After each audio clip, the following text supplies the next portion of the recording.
Teacher ਨੂੰ salute ਪੇਸ਼ ਕਰਾਂਗਾ, ਸਲਾਮ ਪੇਸ਼ ਕਰਾਂਗਾ। ਹਾਂਜੀ government high school 12 BC Bahawalpur.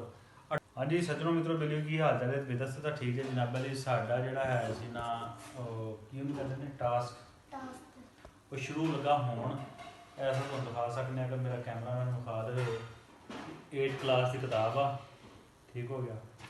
ये अब्दुल्ला ने पढ़ के सुनानी आ। उसके बाद ये वीडियो साडी मिलियन च गई तो अब्दुल्ला नूं साइकिल मिलना। किहड़ा साइकिल मिलना है? शूतरा वाली वो की होंदी है? अच्छा शाखां वाली साइकिल। यार बच्चे हुण इंग्लिश बोलते मैनूं नहीं पता लगता।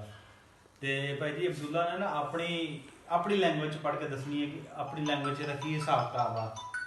तो वो फिर भाई जी सुनने आप अब्दुल्ला को। चलो जी अब्दुल्ला जी शुरू करो। हाँ जी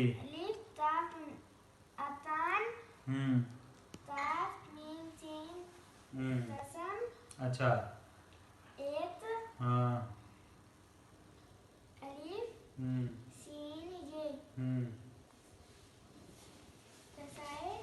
अच्छा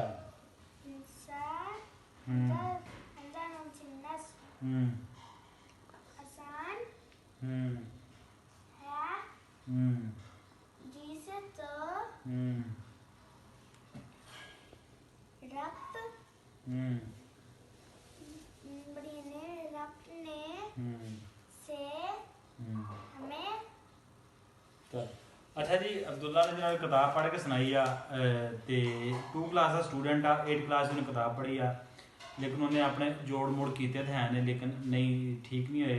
लेकिन मैं अब्दुल्ला दी इस कोशिश नूं दाद देंगा बहुत ज़्यादा और टीचर नूं सलूट पेश करांगा, सलाम पेश करांगा कि जिन्हें इनू इस काबिल बनाया है कि बच्चे के अंदर इतनी हिम्मत पैदा हुई कि वो 2 क्लास का बच्चा है तो 8 क्लास की किताब में पढ़ लिया। ये होम इकनॉमिक्स की यानी कि साइंस की किताब है तो वह सबक पढ़ लिया सी। होम इकनॉमिक्स एक ऐसी साइंस है जिसको पढ़ने से हम अपने ज़राए को बेहतर तरीके से इस्तेमाल कर सकते हैं। लेकिन वो जोड़ तोड़ कर रहा सी ठीक ना उनको नहीं पढ़ी गई। लेकिन सलाम हो गया टीचर, सलाम हो गया गवर्नमेंट बॉयज़ स्कूल